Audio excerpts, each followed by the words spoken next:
Alors, docteur Macha, s'il vous plaît. Je vais me Oui. Moi, j'avais juste... Ça marche. Moi, je suis perplexe et choquée par tout ce que j'ai entendu, parce que pour moi, la femme est un être humain, une personne, et j'entends que parfois elle est un objet. Qu'est-ce qui, dans vos études, peuvent marquer cette dérive et remplacer ce bel être humain par un objet et tout ce qui va avec? C'est la recherche.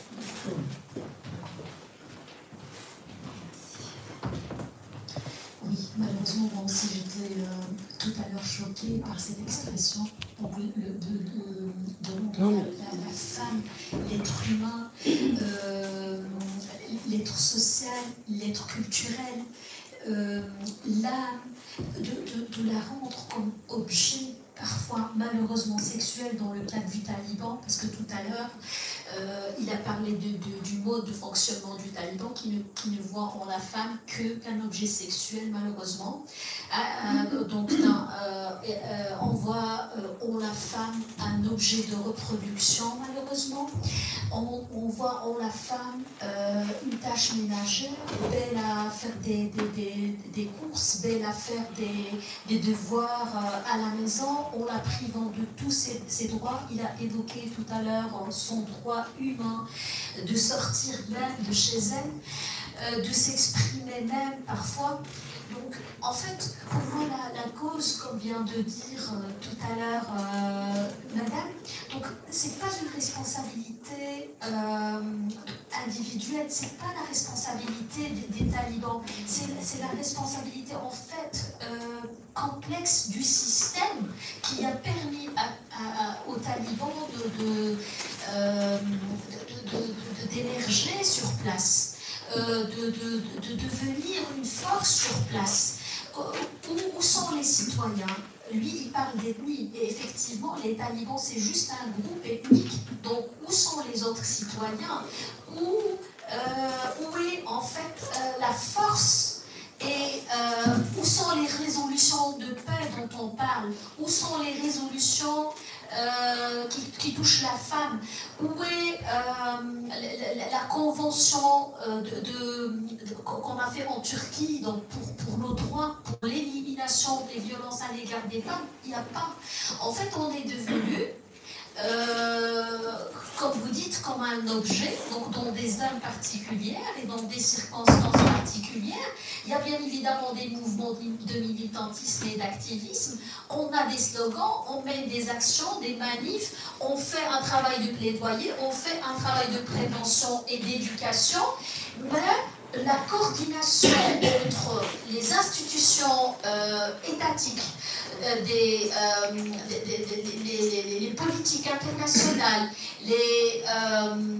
donc il y a un problème de coordination, il y a un dysfonctionnement qui fait que il y a donc des freins de l'émancipation des femmes dans certaines zones. Et l'exemple est flagrant au Pakistan, en Afghanistan. Le Pakistan ne fait pas mieux, bien évidemment. Ils ont quand même certains droits là-bas. La femme peut aller à l'école, donc elle a le droit à la santé, elle a le droit de s'exprimer, bien évidemment, mieux qu'en Afghanistan.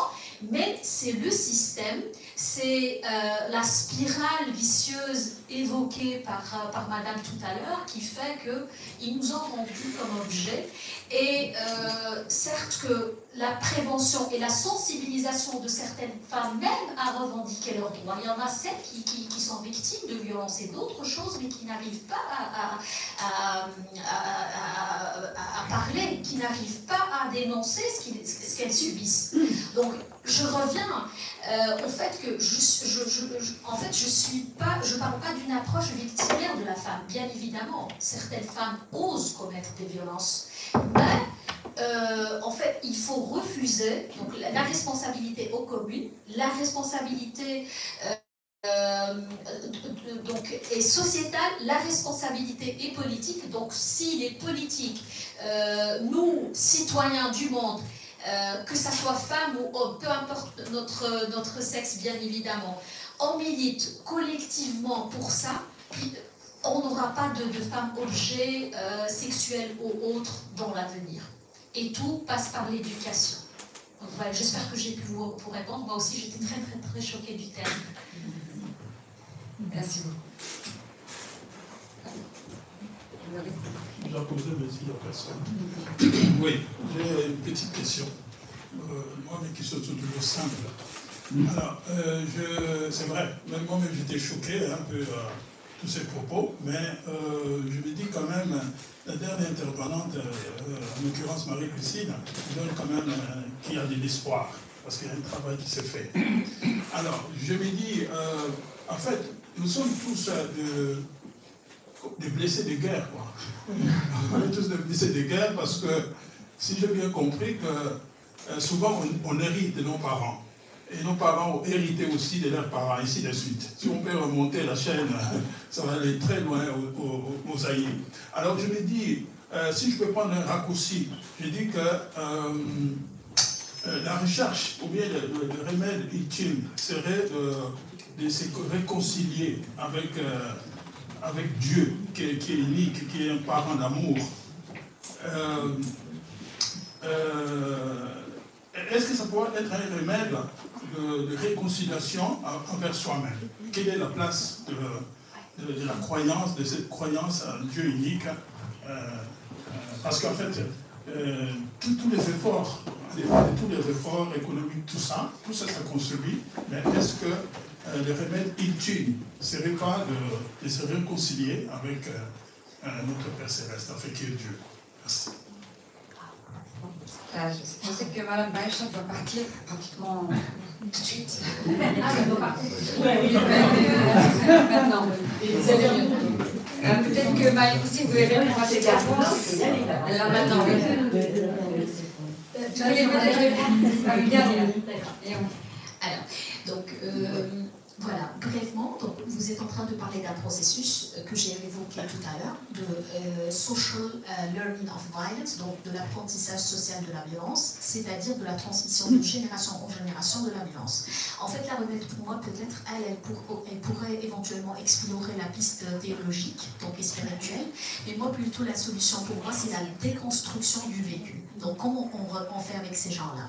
Donc, on prend ces gens, on essaie de faire avec eux des récits de vie du cas par cas. Donc on fait du cas par cas, on remonte à l'origine du problème et on fait un travail de déconstruction. Genre, vous êtes violenté par votre papa, ou donc certaines filles qui sont parties en série ont connu ce qu'on appelle l'inceste au sein de leur famille. Donc on essaie un petit peu de les accompagner, donc avec des sophrologues, donc j'essaie un petit peu de vendre la sophrologie comme remède, et puis avec des psychologues pour un peu les aider à développer une résilience avec leur passé, mais éviter de casser cette spirale vicieuse pour que celle-là ne reproduise pas la même chose sur sa fille ou son enfant, ou celui-là ne reproduit pas la même chose sur les générations à venir. Mais je suis bien évidemment d'accord, donc je ne fais pas partie de celles qui font la promotion des religions monothéistes, dont chacun est libre, bien évidemment. La paix spirituelle est primordiale pour avoir la paix dans le monde, mais sur le plan théologique, donc si c'est l'académie qui vous parle, les religions monothéistes, donc si vous voyez un petit peu les livres, ils sont pleins de violence. Si vous faites un travail historique et si vous faites une déconstruction des versets coraniques ou bibliques ou autres, il y a beaucoup de violence.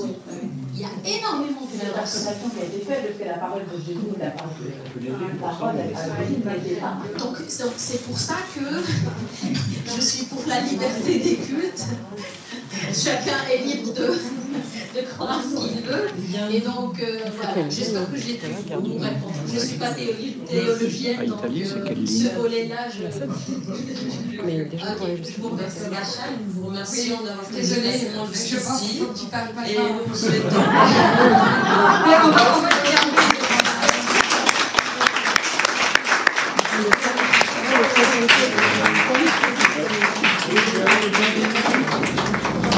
Voilà.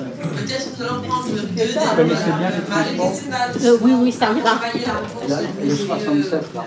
Oui. Vous connaissez? Et nous allons prendre une dernière question avant de pouvoir justement passer à la suite. Ok, super, merci. Je voudrais juste ajouter un petit point à ce qu'a expliqué cette dame.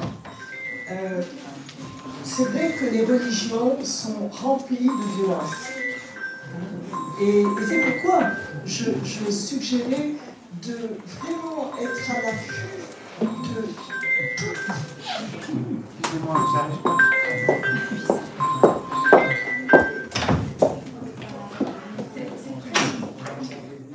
Chercher à comprendre toutes les religions, et je dirais tous les leaders religieux du monde, Confucius, Lao Tzu.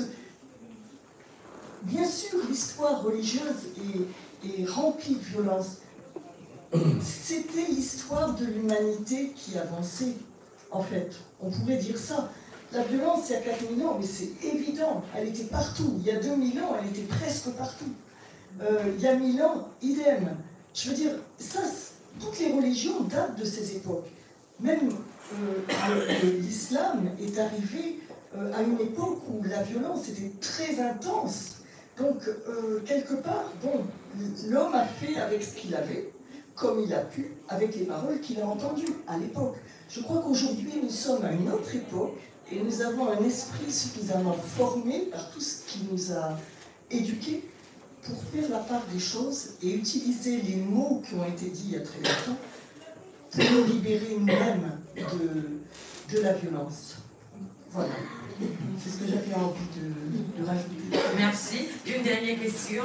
Nous allons prendre deux dernières questions. Une question, c'est juste. Bon, voilà. Il y en a encore une question, s'il vous plaît. Bonjour, Patrick Jouan, de la Fédération pour la paix universelle. En fait, je crois qu'il faut rectifier le tir.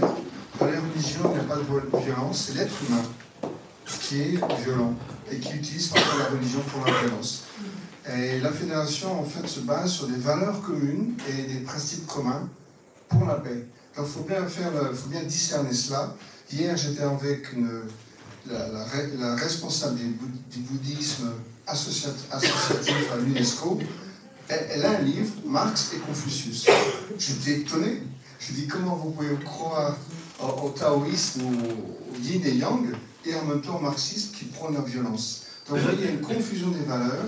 C'est pour ça que nous, dans la fédération, les deux, je pense, Fédération pour la paix universelle et la vôtre, on est pour ces valeurs communes, ce tronc commun des valeurs et des principes pour nous amener à la paix, basés sur des écrits religieux, effectivement, mais ça n'a jamais été une source de conflit. À l'origine, la religion, c'est l'être humain. Par exemple, j'ai étudié la philosophie Ubuntu d'Afrique, vous connaissez Ubuntu. Eh bien, Nelson Mandela, c'est basé sur cela, pour justement faire un processus de vérité et réconciliation. Vérité, pas de réconciliation sur le mensonge. Donc, vous voyez, donc vous avez des philosophies ou des croyances qui doivent mener à la paix, c'est sûr. Et surtout d'amener la dignité de la femme aussi bien que la dignité de l'homme. L'un va avec l'autre. Donc je crois que c'est à nous de nous baser sur cela et avoir comme vision cela pour progresser vers l'harmonie homme et femme et ainsi de suite pour la paix. Merci. Merci. Merci au micro derrière. S'il vous plaît, oui, pour la dernière question. Bonsoir à tous et bonsoir à tous. Je suis Jean-Paul Gaillard, président de l'association Jeunesse du Monde en Action. Et je travaille aussi pour Afrique à venir. Alors, c'est juste un plaidoyer par rapport à ce que le docteur Bacha a souligné comme un moyen de faire face aux violences, beaucoup plus aussi en Afrique qu'ici. Alors, moi, je me suis dit que est-ce qu'on ne pourrait pas accentuer l'éducation et la sensibilisation auprès de ces personnes qui subissent ces violences, parce qu'il y a une question d'ignorance, même si elle nous a fait comprendre tout à l'heure que le problème se situe aussi au niveau d'un dysfonctionnement de coordination entre les politiques. Voilà. Moi, je pense que tout à l'heure, j'ai vu qu'avec la Fédération des femmes pour la paix mondiale, vous aviez des actions en Afrique auprès de ces jeunes femmes. Oui, peut-être une maison pour les jeunes femmes, mais accentuer l'information, l'éducation, la sensibilisation. Et c'est ce que j'ai d'ailleurs voulu suggérer aux politiques ici en France. Lorsque des couples se mettent ensemble, parce qu'on a parlé tout à l'heure de 4500 couples qui se séparent chaque année, qu'est-ce qui se passe?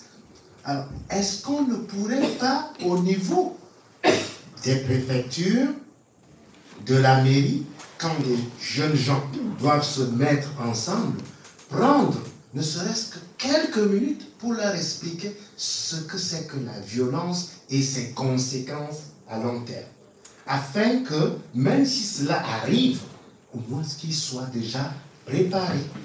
Voilà, c'était ça un peu la suggestion.